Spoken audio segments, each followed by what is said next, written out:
자, 오늘 저와 여러분들이 함께 나누실 말씀은 요한복음 6장 32절부터 35절까지 말씀입니다. 요한복음 6장 32절부터 35절까지 말씀 앞에 보시고 우리말 성경으로 하나님 말씀 같이 한 목소리로 읽으시겠습니다. 예수께서 말씀하셨습니다. 내가 진실로 진실로 너희에게 말한다. 하늘에서 빵을 내려준 분은 모세가 아니다. 오직 내 아버지께서 하늘로부터 짬된 빵을 너희에게 내려주시는 것이다. 하나님의 빵은 하늘에서 내려와 세상에 생명을 주시는 것이다. 그들이 말했습니다. 주여, 그 빵을 항상 우리에게 주십시오. 그러자 예수께서 그들에게 말씀하셨습니다. 내가 바로 생명의 빵이다. 내게 오는 사람은 결코 배고프지 않고 나를 믿는 사람은 결코 목마르지 않을 것이다. 아멘. 할렐루야. 여러분, 한 주간 동안 평안들 하셨습니까? 예, 오래간만에 보는 얼굴들도 있어요. 예, 반갑습니다, 여러분들. 다시 만나게 되어서. 자, 지난 시간에 우리는 광야에서 5개의 빵과 물고기 2마리로 5,000명을 먹이셨던 기적을 경험했던 사람들과 이 소문을 들은 사람들이 예수님을 찾아왔죠. 예수님을 찾아와서는 선생님 여기 계셨습니까? 우리가 선생님을 찾아 온종일 돌아다녔습니다. 이렇게 말합니다. 그러자 예수께서 그들에게 너희들이 나를 찾은 것은 먹고 배불렀기 때문이다. 이런 매몰찬 말씀을 하십니다. 자, 우리가 지난 시간에 이 말씀을 중심으로 저와 여러분들이 예수를 찾는 이유는 무엇인지, 또 바른 신앙이란 무엇인지, 바른 신앙인들의 삶은 어떤 것인지를 살펴보았습니다. 자, 세상 사람들이 돈을 사용하고 시간을 사용하면서 살아가죠. 물질과 시간을 사용하죠. 서바이벌을 위한 삶, 생존을 위한 삶이라고 말씀드렸습니다. 그런데 삶의 질이 좀 더 높아지면 생존을 위한 삶은 더 고귀한 생존을 위한 삶으로 진화를 하죠. 자, 이런 생존을 위한 열심들을 예수님은 썩을 양식을 위해 일하는 것이라고 정의를 하십니다. 그리고 예수님께서는 그렇게 썩을 양식을 위해 일하지 말고 영생하도록 남아있는 양식을 위해 일하라 라고 말씀하시죠. 자, 썩을 양식을 위해 일한다는 것은 무엇을 말하는 것이에요? 기적을 경험한 사람들이 열심을 내어서 광야까지 예수님을 찾으러 갔지 않습니까? 거기 안 계시니까 또 배를 타고 열심을 내어서 노를 저어서 갈릴리 바다 서쪽으로 예수님을 찾아와서 거기서 예수님을 만납니다. 그러면 이거 참 기특한 거 아닌가요? 이렇게 열심으로 예수님을 찾아다녔으니? 우리들도 열심을 내어서 교회에 오는 거 아닙니까, 여러분? 사실 더 좀 쉬실 수 있었던 거 아니에요? 피곤하시잖아요, 많이. 아니면 다른 것 하실 수 있고, 다른 일들, 더 즐거운 일들. 그런데 예수님께 중요한 것은 사람들이 왜 예수님을 찾으러 왔는가 하는 것이었습니다. 그것이 자신이 원하는 세상의 양식이나 물질이거나 욕망이면 그것이 바로 썩을 양식을 위한 열심, 썩을 양식을 위해 일하는 것입니다. 자, 풍랑을 만난 배 안에 있던 제자들은 다 어디로 가기 위해서 함께 힘겹게 노를 젓고 있었죠? 어느 쪽으로? 갈릴리 서쪽, 약속의 땅을 상징하는 광야에서 약속의 땅으로.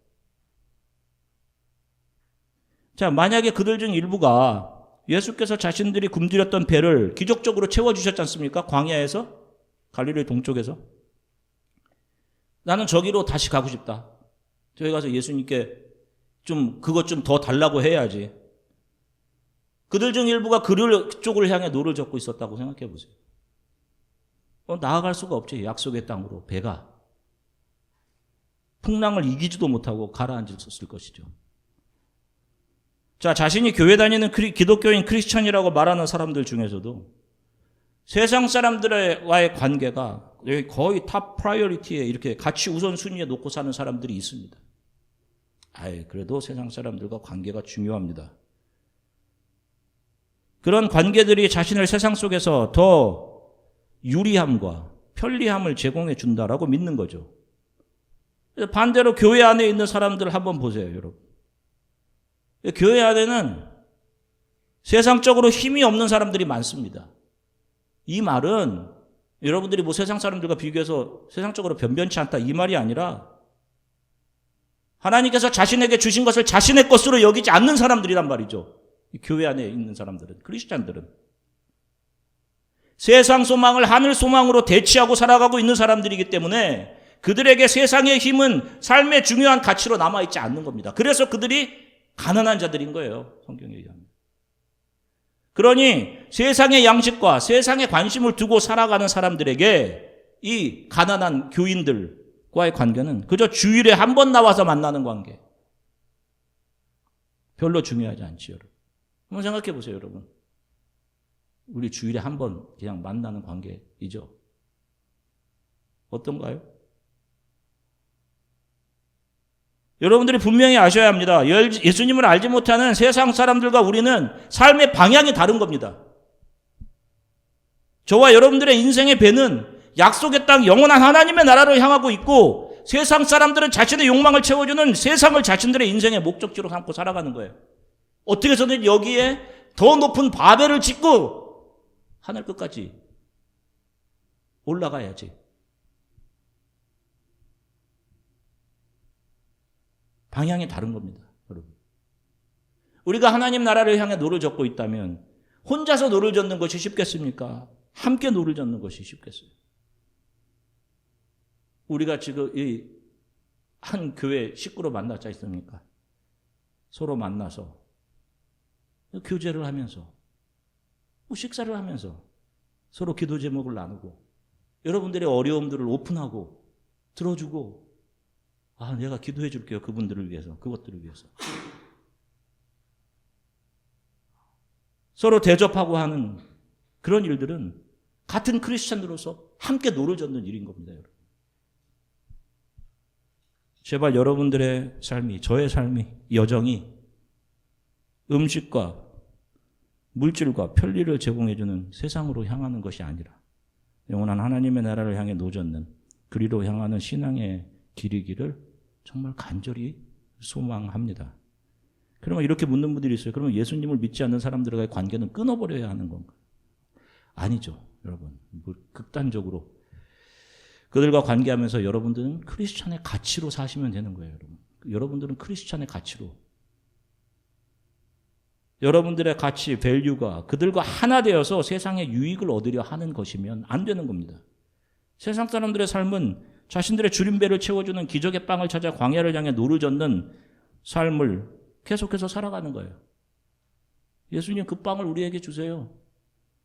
여러분들은 영원한 하나님의 나라를 향해 노를 저어가는 사람들이에요. 삶의 중요한 밸류, 가치, 코어 밸류, 나의 삶의 방향성, 그것이 세상 사람들과 다른 겁니다. 예수님께서도 그런 말씀 하셨지 않습니까? 믿지 않은 사람들과 멍에를 매지 마라. 멍에를 맨다는 것은 한 방향, 나아감을 이야기하는 거 아니에요. 함께 멍에를 매면 한 방향, 그 방향으로 가야 되지 않습니까? 같이. 저와 여러분들의 삶의 방향이 어디를 향하고 있는가? 내 삶에 가장 중요해야 하는 가치에 대해서 말씀하시는 거란 말이에요. 제가 이거 아이오와에서 이제 올해 이제 21년째 목회하고 있습니다. 수많은 크리스찬들을 만났고 또 수많은 교회를 찾는 사람들을 만났어요.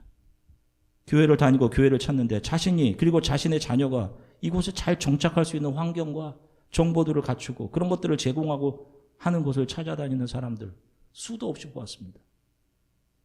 혹시 여기까지 왔는데 내가 혹은 내 자녀가 성공하지 못하면 어떻게 하나? 그렇지 않습니다, 여러분. 지금까지 인도하신 분이, 여기까지 인도하신 분이 하나님이 분명하시다면, 지금 이 자리까지 내 자녀를 이렇게 인도하신 분이 하나님이 분명하시다면 여기서부터 앞으로 이끌어 가실 분도 누구신 거예요? 하나님이십니다. 여러분, 분명하세요. 분명해요. 선하게 인도해 가실 겁니다. 여러분들이 잘 못해 오히려 전능하신 하나님이 더 잘 아신단 말이에요. 우리는 그분을 믿고 바라보며 신뢰하며 가면 되는 것이지. 하나님, 저는 제 자녀를 올바르게 인도할 그런 능력이 하나도 없어요. 저 좀 도와주세요, 주님. 우리 자녀들에게도 이걸 가르쳐 주셔야 되는 거예요. 부디. 자, 요한복음 6장 35절 같이 한 목소리로 읽으시겠습니다. 그러자 예수께서 그들에게 말씀하셨습니다. 내가 바로 생명의 빵이다. 내게 오는 사람은 결코 배고프지 않고 나를 믿는 사람은 결코 목마르지 않을 것이다. 아멘. 보세요. 자, 예수께서는 전에 기적을 베푸셔서 우리들에게 배불리 먹여주셨던 그 기적의 빵과 물고기를 우리들에게 항상 있게 해주셔서 우리의 배가 고프지 않게 해주세요 라고 요구하는 사람들에게 뭐라고 얘기하십니까? 너희 전에 광야에 있었던 너희 조상들도 그거 먹고 다 죽었다. 너희들이 진짜 먹어야 할 것은 그것이 아니라 영원한 생명을 주는 생명의 양식을 먹어야 돼. 그 생명의 양식이 바로 나다 라고 말씀하십니다. 자, 그러자 그들의 반응이 어때요? 요한복음 6장 66절 같이 읽겠습니다. 이 말씀 때문에 예수의 제자 가운데 많은 사람이 떠나갔고 더 이상 그분과 함께 다니지 않았습니다. 아멘. 보세요. 성경에 보면 예수님이 굉장히 처량해지셨던 장면들이 한 군데 여기입니다. 다 떠나고 12만 남아서 12에게 묻지 않습니까? 너희들도 나를 떠나려느냐 이렇게 묻잖아요. 아니 그런 기적을 경험했는데도 기적의 양식이 늘 항상 있어서 자신들의 배고프지 않게 늘 항상 그 양식을 주세요. 그거 갖기 원해서 열심을 내서 예수를 찾았던 그들은 그 예수를 향한 열심은 결국 자신이 원하는 것을 주지 않자. 예수님께서는 지금 영혼에 대한 얘기를 하시는데 지금 자기들이 원하는 것 주지 않자 어떻게 합니까? 분노하죠. 그러면서 예수님을 버리고 그분을 떠납니다. 어디로 갔을까요, 여러분? 세상이지. 사탄, 뱀과 한몸 되어서 살아가는 곳이지. 자, 오늘은 예수께서 자신을 생명을 주는 빵이라고 하신 말씀을 통해서 생명을 주는 빵이 어떻게 저와 여러분과 연결되고 어떻게 그것이 우리들에게 생명을 주며 그 생명을 받은 성도들은 어떻게 살아가게 되는지를 짧게 좀 살펴보도록 할게요. 자, 구약 성경을 보면 하나님께 드리는 5가지의 제사가 나옵니다. 그중 한 가지가 곡식으로 하나님께 예배, 제사를 드리는 grain offering입니다. 소제라고 해요. grain offering. 자, 특별히 이스라엘에는 3대 절기가 있어요. 6월절, 77절, 그리고 초실절. 6월절, 초실절, 77절. 특별히 77절과 초실절에 이 소제를 드렸습니다. 곡식으로 드렸어요. 초실절과 77절에.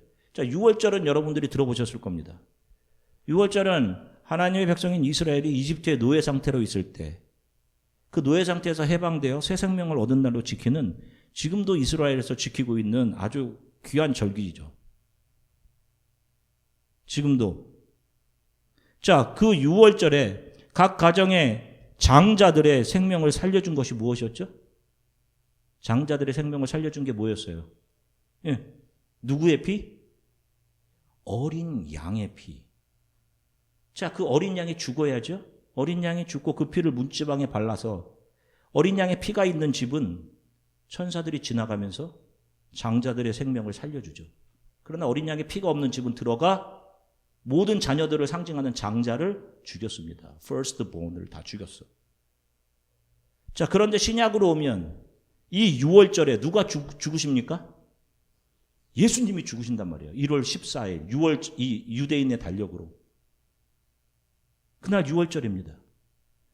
그리고 6월절 다음 날 1월 15일 토요일 저녁부터 일요일 저녁까지를 이스라엘은 초실절로 지켰습니다. 초실절. 이 초실절에는 처음 싹이 난 보리 이삭이 있어요. 싹이 이렇게 올라와요. 보리가. 그 보리의 한 단을 잘라서 제사장이 성소에 들어가 그 단을 하나님 앞에 두 손을 들고 이렇게 흔들었습니다. 하나님, 이 첫 단을 받아주세요. 이렇게 흔들었어요. 이 보리가 아직 열매는 맺지 않은 이 싹이 빵의 재료죠. 그리고 초실절로부터 50일 후에 오는 주일을 77절, 오순절이라고 합니다. 바로 이날 제사장은 50일 전에 초실절에 하나님께 올려드렸던 그 보리싹, 그 보리싹을 뒤따라서 50일 후에 보리들이 이제 열매로 맺었을 거 아니에요. 열매들이 나왔을 거 아니에요.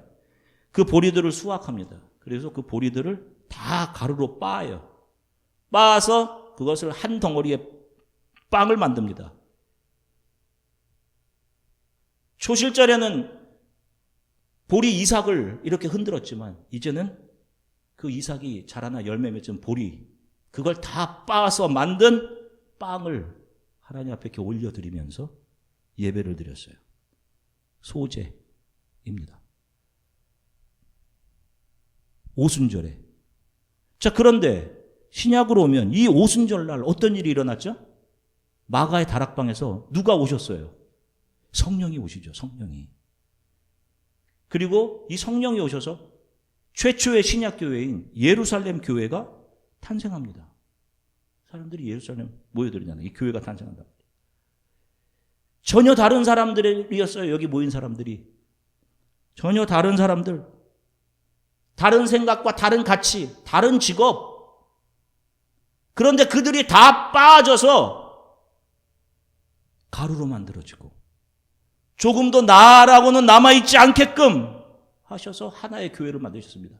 그래서 사도행전을 보면 뭐라 그래요? 서로들 자기의 것을 자기의 것이라 하지 않고, 이런 말씀이 2번이나 나오잖아.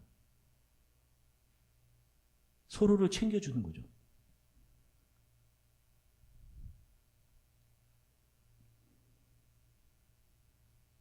칠칠절에 보리를 빻아서 하나님께 드렸던 그 빵이 바로 예수 그리스도의 십자가 죽음을 통해 이 땅에 태어나는 교회를 상징하는 거죠. 초실절에 드렸던 이삭은 예수 그리스도를 상징하는 거라면 빵의 재료, 오순절 칠칠절에 빵을 만들어서 들었던 것은 교회를 상징하는 거란 말입니다. 예수님의 십자가 죽음을 통해 이 땅에 태어나게 되는 교회. 그 빵은 처음 이삭의 죽음, 이삭이 잘라진 그 자리에서 나온 보리들로부터 반죽을 해서 나온 것이죠. 예수 그리스도의 죽음을 통해 자신의 모든 자존심, 성품, 삶의 기질, 가치들이 빠져서 가루가 되어져서 자기 주장이 남아있지 않은 상태. 그 자아가 죽은 성도들이 하나의 빵으로 뭉쳐진 상태. 그것이 교회인 것입니다. 지금 여러분들이 그렇게 불러진 거예요. 여러분 맞아요?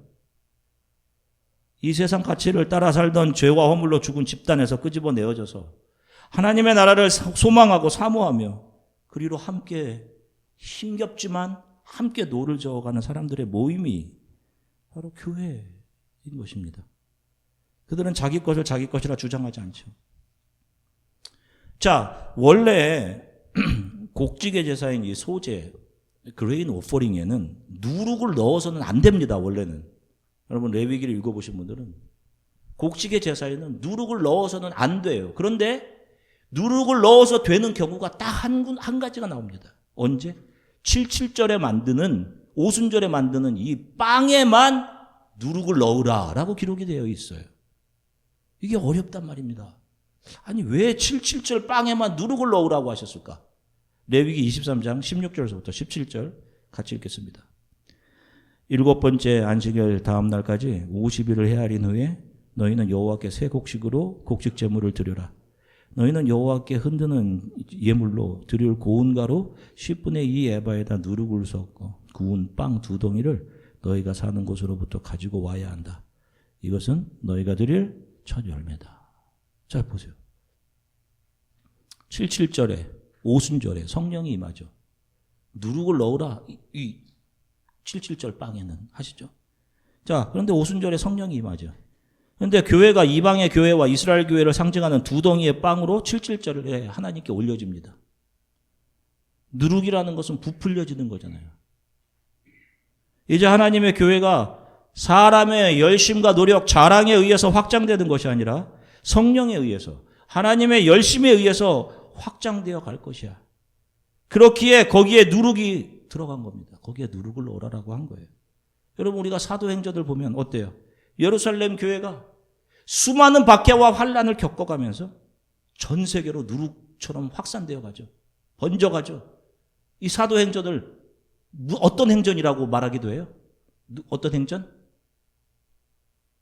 성령행전이라고도 하지 않습니까?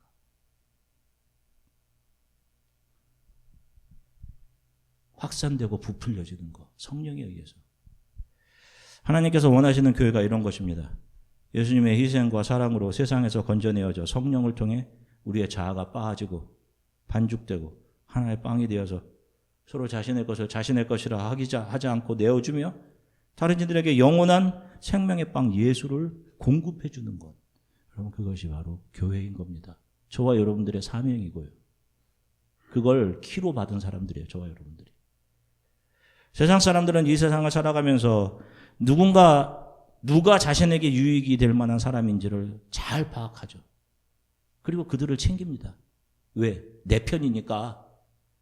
그들이 이 땅을 사랑하는데 나에게 언젠가 도움이 되니까 보험을 드는 거죠.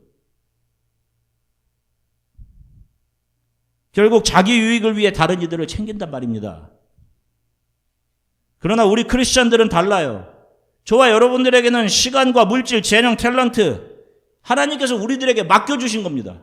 우리가 주인이 아니란 말이에요. 세상 사람들은 점점 자기 프라이버시, 자기 것 챙깁니다. 이거 개인 프라이버시인데요. 왜? 우리는 주께서 나에게 맡겨주신 것들로 한 교회된 서로를 챙기는 사람들입니다. 여러분.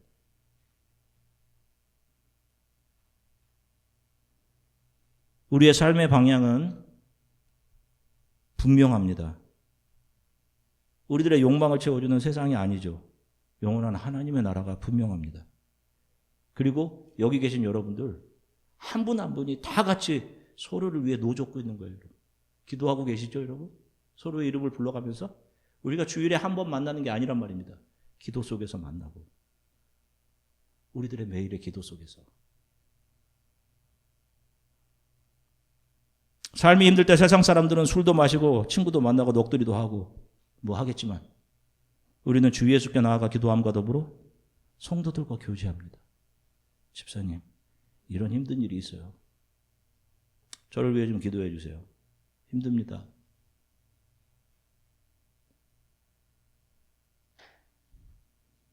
서로 교제를 통해서 이 힘듦을 같이 견뎌가는 사람들인 거예요. 여러분 서로 더 잘 챙기십시오. 아멘. 우리가 예수 그리스도를 통해 하나의 빵이 되었음을 잊지 마시고 하나가 되었으니 우리 자아는 없어요. 하나 되어서 함께 하나님의 나라를 향해 노젓고 있는 성도들 서로 잘 챙기시고 영원한 생명을 주시는 생명의 양식 대신 예수를 세상의 이 주위에 잘 전달하고 그분의 사랑과 그분이 영원한 생명을 주시는 분이심을 증거하는 그런 우리 주 안의 교회, 저와 여러분들이 되시길 주 예수 그리스도의 이름으로 간절히 축원합니다. 함께 기도하겠습니다.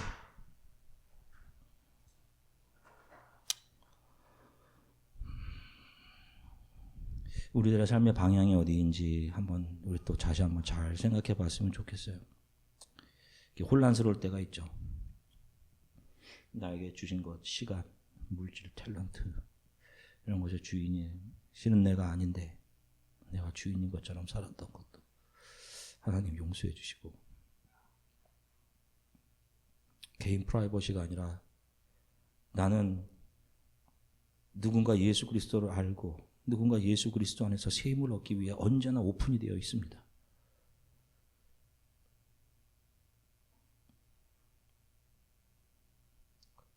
우리 교회가 자신의 개인적인 것들 또 생각, 가치들이 다 빠져서 하나의 빵으로 뭉쳐져 서로를 챙기고 격려하며 세상에 생명의 양식 대신 예수 그리스도를 전달해주는 그런 교회, 그것을 사명으로 삼고 살아가게 도우십시오. 우리 이렇게 잠시 함께 기도하고 성찬의 떡과 잔을 받도록 하겠습니다. 함께 기도하겠습니다. 하나님 주님 감사합니다. 하늘로 사랑하는 성도들과 함께 하나님 말씀 나누게 하셔서 참 감사합니다. 주님.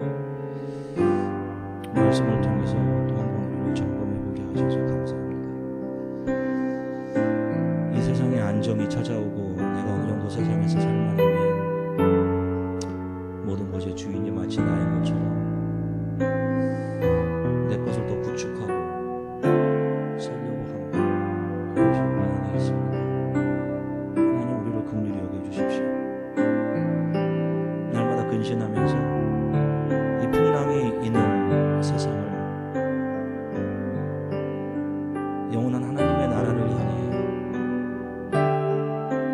힘겹지만 노저하는 그런 신앙의 은혜의 삶을 살아갈 수 있도록 도와주십시오. 혼자 노젓는 것이 힘들기에 하나님께서 함께 한 교회에 성도들로 가지고 한 배 안에 태워주셨습니다.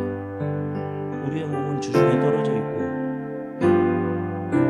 그럼에도 불구하고 하나님 서로를 위해 기도하고 서로를 챙겨주는 예수 그리스도의 죽음으로 예수 그리스도의 보혈로 한 형제자매 된 우리들 서로를 긍휼히 여기며 내 것을 내 것으로 여기지